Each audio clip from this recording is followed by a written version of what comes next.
नमस्कार, स्वागत है आपका। आप देख रहे हैं हर खबर हरियाणा। मैं हूं आपके साथ नाया शर्मा। शुरुआत करेंगे खबरों की विस्तार से। भारतीय जनता पार्टी ने अंबाला के नारायणगढ़ में विजय संकल्प रैली का आयोजन किया, जिस मौके पर हरियाणा के मुख्यमंत्री नायब सैनी मुख्य अतिथि के रूप में अपने गृह क्षेत्र नारायणगढ़ पहुंचे, जहां विजय संकल्प रैली के मंच से मुख्यमंत्री ने अंबाला लोकसभा सीट से बीजेपी प्रत्याशी बंतो कटारिया के लिए वोट की अपील की। इस दौरान मुख्यमंत्री ने कांग्रेस और आम आदमी पार्टी को लेकर आक्रामक नजर आए। मीडिया से बात करते हुए सीएम सैनी ने आम आदमी पार्टी को कांग्रेस से भी बड़ा भ्रष्ट करार दिया। उन्होंने कहा कि आम आदमी पार्टी कांग्रेस से भी 2 कदम आगे है। जिस पार्टी के लिए केजरीवाल ईडी सीबीआई जांच की मांग करते थे, अब ये उसी में लिप्त हो गए हैं।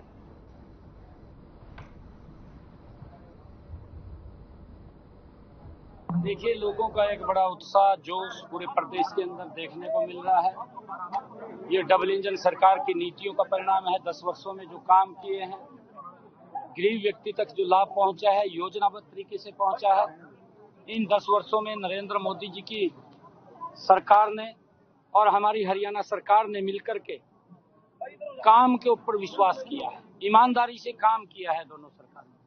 और दोनों सरकारों ने योजनाबद्ध तरीके से गरीब व्यक्ति के चेहरे पर मुस्कान लाने का काम इन 10 वर्षों के अंदर किया है। और इन्हीं 10 वर्षों के अंदर जो देश की समस्याएं थी, नरेंद्र मोदी जी के नेतृत्व में उनका समाधान हुआ है। कांग्रेस के समय के अंदर जो समस्या बना करके लोगों को डरा करके वोट बटोरने का कांग्रेस के लोग काम करते थे, नरेंद्र मोदी जी ने उनका समाधान करते हुए लोगों को एक स्वच्छ भारत बनाने का काम वो नरेंद्र मोदी जी ने किया है। चाहे इन 10 वर्षों के अंदर हम देखें, धारा 370 की बात है, चाहे नॉर्थ ईस्ट के अंदर जो बोडो की एक बड़ी समस्या थी उसकी बात है, चाहे भगवान श्री राम के भव्य मंदिर के निर्माण की बात है, चाहे आप लोग देखेंगे कि जम्मू कश्मीर के अंदर धारा 370 और 35 से जिसको लेकर के लगातार राजनीति होती थी, नरेंद्र मोदी जी ने कहा कि हमने सुधार करना है। ये समस्या इस देश के अंदर एक संविधान, एक प्रधान, एक निशान रहेगा, और इसको लेकर के जो लंबे समय तक देश ये मांग कर रहा था, नरेंद्र मोदी जी ने उसका समाधान किया है। देश को विकास की एक नई गति देने का काम, इन 10 वर्षों में एक नया इतिहास लिखने का काम नरेंद्र मोदी जी की सरकार ने किया। अगर देश के ऊपर कोई वैश्विक संकट भी आया है, उस वैश्विक संकट के अंदर भी हमारी ये डबल इंजन की सरकार लोगों के साथ कंधे से कंधा मिलाकर के। पलवल में 17 अप्रैल को होने वाली मुख्यमंत्री की विजय संकल्प रैली को लेकर बीजेपी लोकसभा क्षेत्र संयोजक अजय गौड़ ने जिला कार्यालय पर कार्यकर्ताओं की बैठक ली और रैली को सफल बनाने के लिए कार्यकर्ताओं को आवश्यक दिशा निर्देश भी दिए। इस अवसर पर उनके साथ पलवल विधायक दीपक मंगला, बीजेपी जिला अध्यक्ष चरण सिंह तेवतिया और बीजेपी नेता राजीव लांबा भी मौजूद रहे। इस मौके पर पलवल विधायक दीपक मंगला ने कहा कि 17 अप्रैल को पलवल में होने वाली सीएम नायब सिंह सैनी की रैली एक ऐतिहासिक रैली होगी, जिसको लेकर बीजेपी नेताओं और कार्यकर्ताओं ने तैयारी शुरू कर दी है।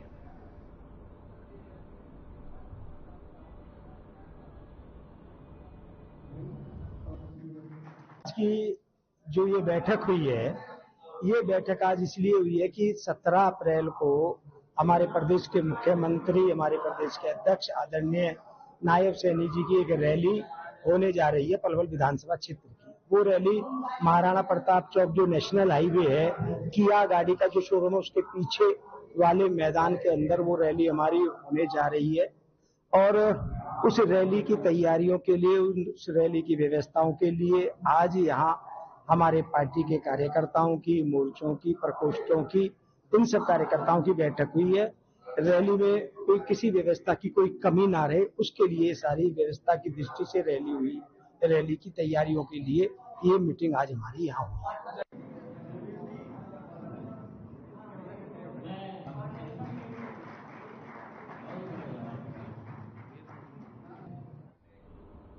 हरियाणा के पूर्व मुख्यमंत्री और करनाल लोकसभा के प्रत्याशी मनोहर लाल ने आज करनाल के अलग अलग गुरुद्वारा साहिब में माथा टेका। इस दौरान उन्होंने गुरु घर का आशीर्वाद लिया और संतों से मुलाकात की। इस दौरान मनोहर लाल ने गुरु घर में लंगर की सेवा के साथ वहां तैयार होने वाले लंगर के बारे में भी जाना।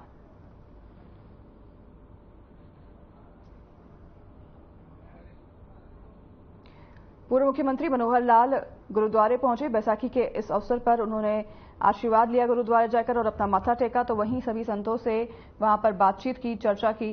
तस्वीरें हम आपको दिखा रहे हैं। माथा टेक कर आशीर्वाद लिया है मनोहर लाल ने। निर्मल कुठिया पहुंचे हैं पूर्व मुख्यमंत्री। जहां पर उन्होंने आशीर्वाद लिया है, मत्था टेका है और लंगर में सेवाएं भी दी हैं।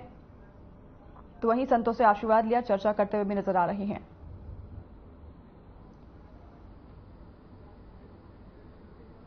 करनाल की तस्वीरें ये देख रहे हैं आप। पूर्व मुख्यमंत्री मनोहर लाल गुरुद्वारे में पहुंचे हैं। बैसाखी पर्व के अवसर पर गुरुद्वारे पहुंचे, जहां पर उन्होंने माथा टेका, सभी संतों का आशीर्वाद लिया। तो वहीं लंगर में सेवाएं भी दी हैं। निर्मल कुटिया पर पहुंचे हैं करनाल में और इस दौरान उन्होंने सभी संतों से मिलकर आशीर्वाद लिया है।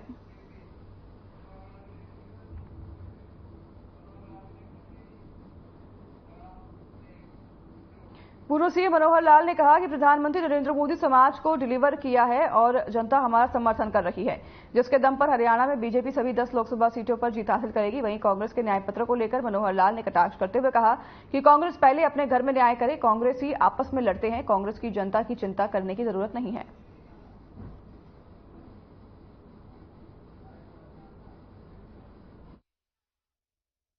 सबसे पहले तो आज 13 अप्रैल बैसाखी पर्व पर मैं आपके माध्यम से पूरी जनता को अपनी ओर से बहुत बहुत बधाई और शुभकामना देता हूं। आज का दिन ऐतिहासिक दिन है। इस ऐतिहासिक दिन पर हमको जैसे मालूम है कि एक बहुत बड़ा जो अत्याचारी डायर ने बड़ा कांड किया था, जलियांवाला बाग में हजारों की संख्या में लोग शहीद हो गए थे। मैं इस अवसर पर उन सब शहीदों को भी अपनी ओर से श्रद्धांजलि अर्पित करता हूं।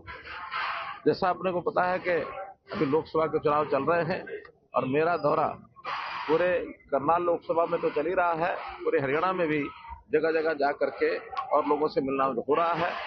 आज करनाल के अपने कार्यक्रम के दौरान बैसाखी के इस पावन पर्व पर मुझे लगा कि मुझे किसी अच्छे पवित्र स्थान से अपने कार्यक्रम शुरू करने चाहिए। तो आज हमारी जो निर्मल कुटिया है, बाबा निक्का सिंह जी के आशीर्वाद से जो शुरू हुई, अभी जो हम यहाँ पर वर्तमान गुरु राम सिंह जी जो संत हैं और जितना सेवाभावी इनका जीवन है मुझे पहले से भी पता, लेकिन आज तो जान करके और अति प्रसन्नता हुई कि जो अखंड एक भंडारा चल रहा है, इस भंडारे में कोई एम्प्लॉइज नहीं है बल्कि सेवादार लगातार यहाँ सेवा करते हैं और सब लोगों के लिए 24 घंटे द्वार खुला रहता है।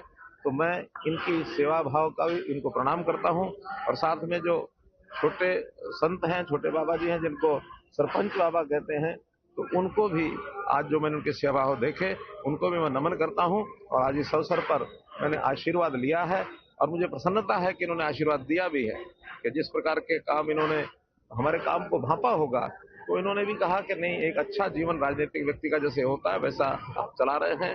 और मुझे उन्होंने अपने यानी एक प्रकार से अपने हाथ से ही जो सेवा का मौका दिया है उससे मैं गदगद हूँ और मैं अपनी ओर से कभी भी इस अवसर पर मैं संकल्प लेता हूँ कि यहाँ की जितनी सेवा का मुझे अवसर मिलेगा मैं समय समय करना।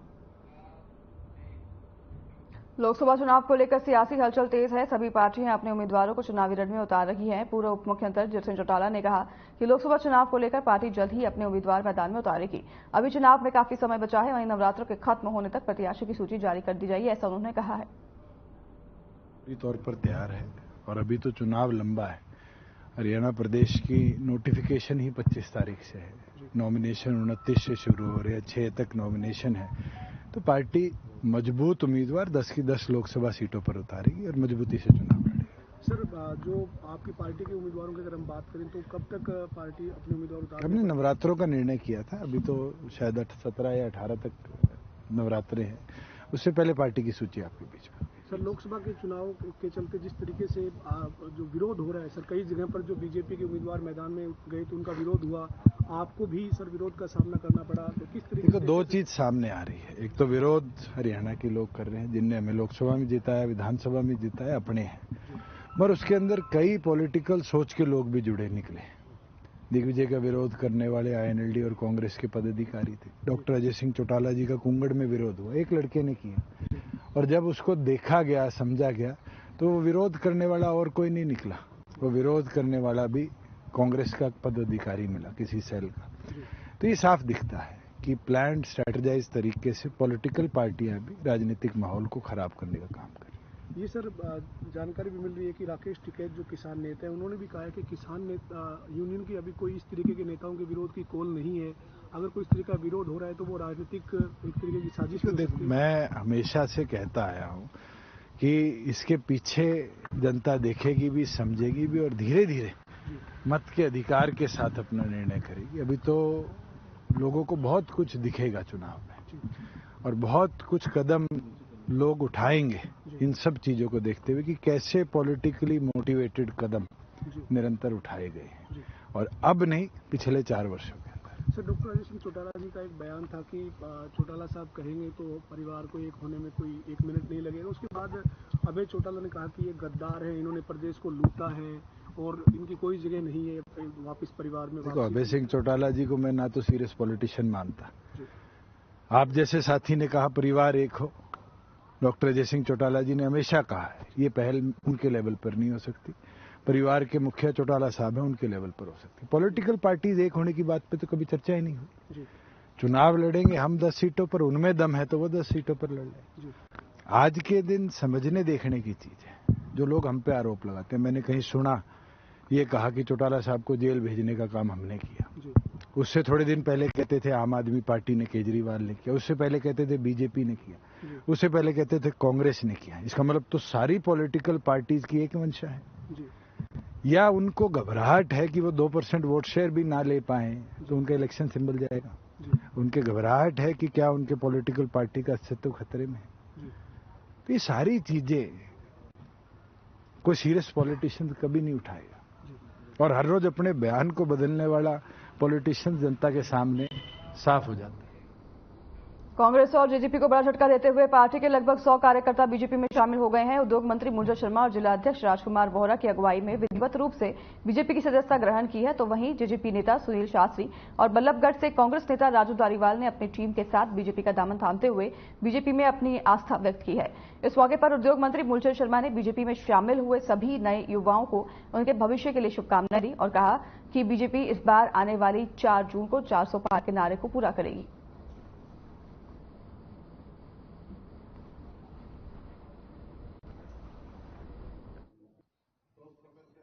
और सभी भारतीय जनता पार्टी के कार्यकर्ता उनके साथ आज ज्वाइन की है। आज भारतीय जनता ने ज्वाइन होने के साथ साथ मैं इनका तहे दिल से धन्यवाद और स्वागत करता हूं। आज बहुत बड़ा देश का ये शुभ कार्यक्रम है बैसाखी के दिन और मुझे ऐसा लगता है कि जितने बल्लड़ के जो दूसरे दलों में थे आज भगदड़ सबने भारतीय जनता पार्टी ज्वाइन की शुरुआत की है और केंद्रीय मंत्री केशवपाल गुर्जर जी का जो सपना है और जो उनका सपना है, लोकसभा के लोगों का जो सपना है, जिनने कहा 10 लाख पार और वो सपना साकार होगा कि जिस तरह से हर व्यक्ति भारतीय जनता पार्टी ज्वाइन कर रहा है।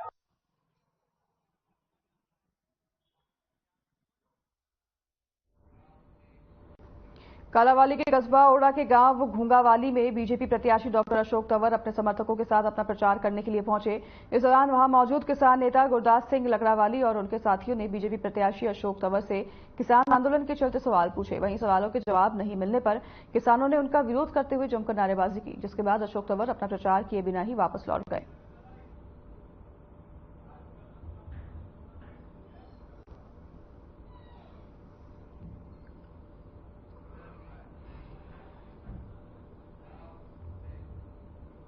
कांग्रेस की वरिष्ठ नेता नेत्री चित्रा सरवारा ने बीजेपी पर जमकर जुबानी प्रहार किया है।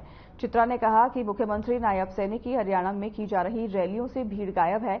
अगर मुख्यमंत्री की बात करें तो लोग कंफ्यूज हैं कि वो मनोहर लाल की बात कर रहे हैं या फिर नायब सैनी की। तो वहीं प्रधानमंत्री नरेंद्र मोदी के 400 पार के नारे पर चित्रा ने कहा कि ये नारा वैसा ही निकलेगा जैसा 70 पार का था। कांग्रेस के कैंडिडेट घोषित करने को लेकर उन्होंने कहा कि अभी चुनाव का काफी समय है, जहां चुनाव हो रहे हैं वहां पर कैंडिडेट घोषित हो चुके हैं। उन्होंने मोदी की लहर पर कहा कि अब मोदी के एंट्री लहर चल रही है।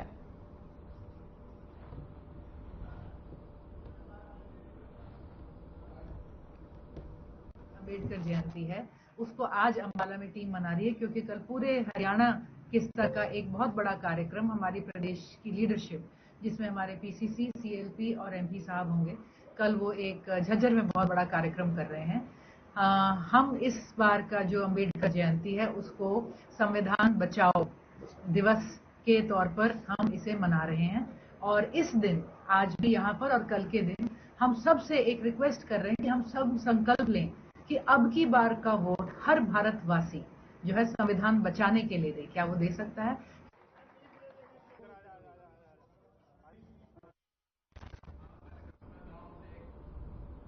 गांव कुटनी के नजदीक रात करीब 10 बजे पूर्व गृह मंत्री अनिल विज की सुरक्षा में तैनात हिम्मतपुरा डाणी निवासी अमन सिंह पर अज्ञात लोगों ने जानलेवा हमला करने का समाचार मिला।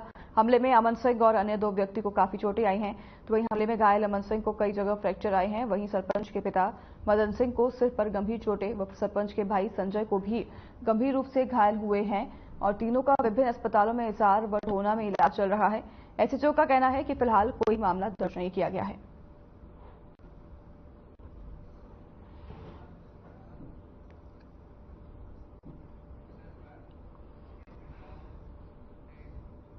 अनाज मंडी में चल रहे गेहूं खरीद के सीजन की व्यवस्था का निरीक्षण करने के लिए एसडीएम अनुभव मेहता ने करनाल अनाज मंडी का दौरा किया। इस दौरान उन्होंने मंडी के प्रबंधों को लेकर मार्केटिंग बोर्ड को निर्देश भी जारी कर दिए। इसके साथ ही एसडीएम ने गेहूं की आवक के बारे में मंडी सचिव से चर्चा की और मंडी में आई फसल को लेकर किसानों से बातचीत भी की।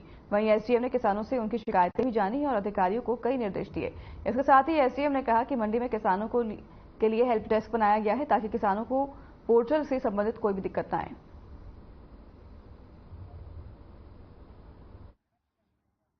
मंडी में गेहूं की खरीद के मद्देनजर आज मेरे द्वारा यहाँ मंडी करनाल मंडी में विजिट की गई है और विभिन्न व्यापारी वर्ग है, आड़ती वर्ग, उनसे बातचीत की गई है और मंडी में भी दौरा किया है।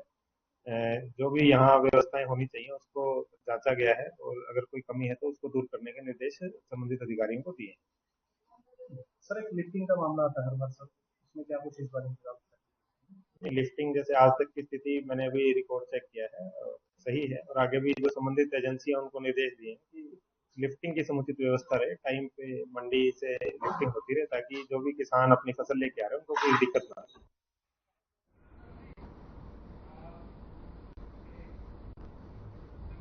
लोकसभा चुनाव के मद्देनजर अंबाला में कांग्रेस पार्टी ने एआईसीसी सचिव चेतन चौहान की अध्यक्षता में एक मीटिंग का आयोजन किया। इस दौरान भारी संख्या में कार्यकर्ता मौजूद रहे। तो वहीं आपको बता दें कि चुनाव की तैयारियों को लेकर यह बैठक की गई। हालांकि इस मीटिंग में भी हुड्डा ग्रुप का कोई भी कार्यकर्ता नहीं दिखाई दिया। इस बारे में ज्यादा जानकारी देते हुए एआईसीसी सचिव चेतन चौहान ने बताया कि देश और प्रदेश की बिगड़ती स्थितियों को संभालने के लिए अब बीजेपी सरकार को सत्ता से बेदखल करना होगा, तभी भ्रष्टाचार, महंगाई, काले कानूनों जैसी चीजों से बचा जा सकेगा।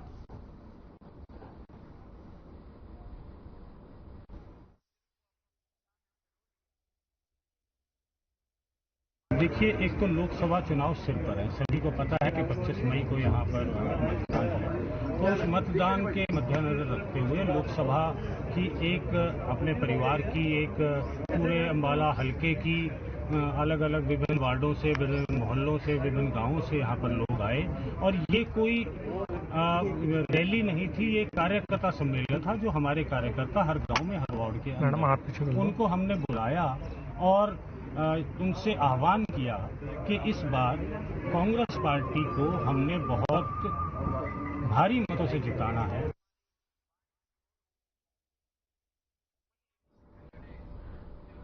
महेंद्रगढ़ में हुए भीषण स्कूल बस हादसे के बाद अंबाला प्रशासन अब हरकत में आ गया है। स्कूली बच्चों की सुरक्षा को देखते हुए अंबाला डीटीओ ने कई स्कूली बसों की चेकिंग की और जिन बसों के डॉक्यूमेंट्स पूरे नहीं मिले उन्हें जब्त कर लिया।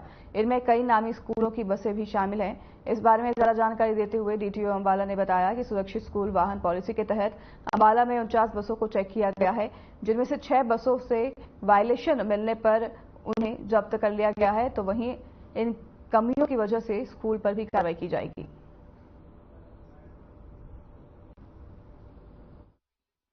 इसके बाद हमारे लिए बेहद जरूरी है कि हम जो सुरक्षित स्कूल वाहन पॉलिसी इसकी दृढ़ता से अनुपालना करवाएं। तो उसी संदर्भ में आज हमने 49 बसेस को चेक किया, उनमें से 6 में वायलेशन पाए गए और इन गाड़ियों को सीज किया गया। इसके बाद आगे कार्रवाई स्कूलों के खिलाफ भी की जाएगी कि ऐसी वायलेशंस आप लोग क्यों करें। नवरात्रि चल रही है और लोग अपनी आस्था के अनुसार भजन कीर्तन कर रहे हैं, तो कोई व्रत रख रहा है और व्रत में लोग ज्यादातर कुट्टू या शामक के आटे से बनी रोटी का सेवन करते हैं। लेकिन बाजार में मिल रहे कुट्टू या शामक का आटा कहीं न कहीं लोगों के लिए नुकसानदायक साबित हो रहा है। अंबाला छावनी में शामक के आटे से बनी रोटी खाने से एक परिवार के 5 लोग बीमार हो गए। तबीयत बिगड़ने के बाद सभी को अंबाला छावनी के नागरिक अस्पताल में भर्ती कराया गया, जहां डॉक्टरों ने 2 बच्चों को प्राथमिक उपचार के बाद छुट्टी दे दी, तो वहीं 3 लोगों को भर्ती किया गया है।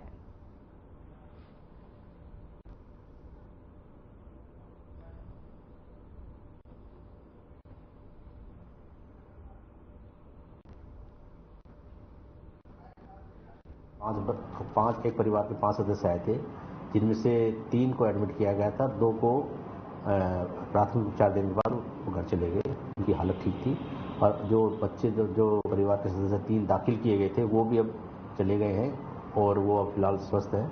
तो फिलहाल यही एक स्थिति है। हमने नवरात्रों के व्रत रखे थे, सब लोगों ने ऑलमोस्ट घर में सभी के व्रत थे, लेकिन सिर्फ 3 लोगों ने व्रत रखे हुए थे। उसके बाद जब हमने सामक का आटा मंगाया, 2 किलो आटा हमने सामक का मंगाया था, उस सामक के आटे की हमने रोटियां बनाई। उसको खाने के बाद हम सबकी तबीयत खराब हो गई। नवरात्रि का सीजन चल रहा है और लोग अपनी आस्था के अनुसार कोई भजन कीर्तन कर रहा है, तो कोई व्रत रख रहा है और व्रत में लोग ज्यादातर कुट्टू या सामक के आटे से बनी रोटी का सेवन करते हैं। लेकिन बाजार में मिल रहे कुट्टू या सामक के आटे का कहीं ना कहीं लोगों के लिए नुकसानदायक साबित हो रहा है। तो वहीं अंबाला छावनी में शामक के आटे से बनी रोटी खाने से एक परिवार के 5 लोग बीमार हो गए और तबियत बिगड़ने के बाद सभी को अंबाला छावनी के नागरिक अस्पताल में भर्ती करवाया गया, जहां डॉक्टरों ने 2 बच्चों की प्राथमिक उपचार के बाद छुट्टी दे दी है, तो वहीं 3 लोगों का इलाज अब भी जारी है।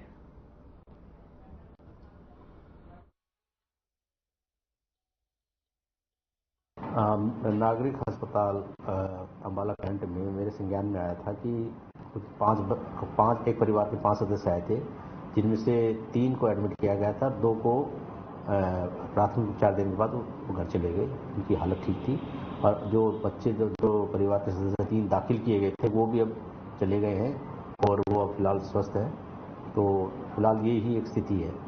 हमने नवरात्रों के व्रत रखे थे, सब लोगों ने ऑलमोस्ट घर में सभी के व्रत थे, लेकिन सिर्फ 3 लोगों ने व्रत रखे हुए थे। उसके बाद जब हमने सामक का आटा मंगाया, 2 किलो आटा हमने सामक का मंगाया था, उस सामक के आटे की हमने रोटियां बनाई। उसको खाने के बाद हम सबकी तबीयत खराब हो गई।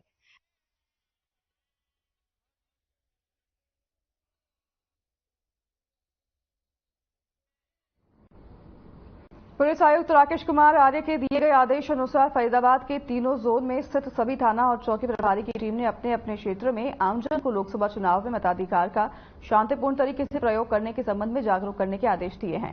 इसी को लेकर सेक्टर 58 थाना प्रभारी अनूप सिंह ने फरीदाबाद के गांव जाजारू में जाकर लोगों को लोकसभा चुनाव को लेकर जागरूक किया और इस दौरान उन्होंने कहा कि यह मेरा पहला मकसद था कि हरियाणा में 25 लोकसभा चुनाव की वोटिंग होने जा रही है और उसमें मतदान करने के लिए सभी भाई ज्यादा से ज्यादा हिस्सा लें, तो किसी के दबाव लालच में ना आए और किसी बात को लेकर झगड़ा ना करें और पार्टीबाजी के ना करने, शांतिपूर्ण मतदान करें।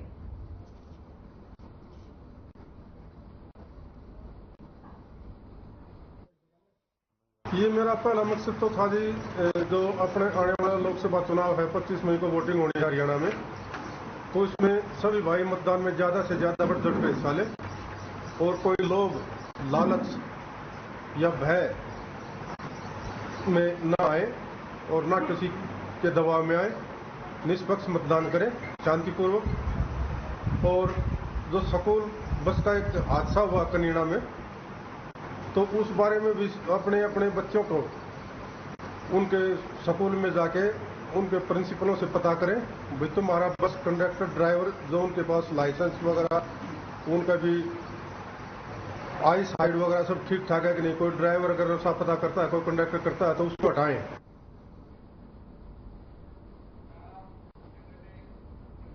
इनेलो प्रदेश अध्यक्ष नफे सिंह राठी की हत्या के 45 दिन बीतने के बावजूद पुलिस अब तक हत्या के साजिशकर्ता के बारे में सुराग नहीं लगा पाई है। इतना ही नहीं, उनकी हत्या की वारदात को अंजाम देने वाले 2 शार्प शूटर अब भी तक पुलिस की गिरफ्त से बाहर हैं।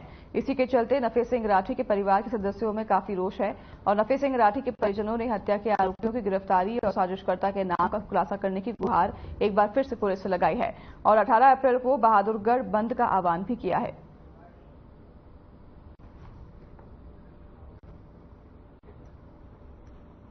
बात नहीं है कि हम पिछले दिनों में पुलिस के आला अधिकारियों से नहीं मिले। आला अधिकारियों से मिले हैं, आश्वासन मिले हैं, गिरफ्तार भी किया है लोगों को, जेल से भी प्रोटेक्शन वारंट पे लेके आए हैं। लेकिन मैं ये पूछना चाह रहा हूं, उससे हासिल क्या हुआ? हमें नाम खुला, ठीक है, लेकिन षड्यंत्रकारियों का नाम अभी तक क्यों नहीं दे पाई? पूरी सरकार नपुंसक होगी क्या इन षड्यंत्रकारियों के आगे? क्या ऐसा कोई भाजपा का बड़ा लीडर है जो इनको शह दे रहा है? ऐसा तो नहीं कि जानबूझ के कोई ऐसा जघन्य अपराध दोबारा करने की नीयत से ये सारा कर्म किया जा रहा है। तो फिलहाल इस बुलेटिन में हमारे साथ बस उतना ही। नमस्कार।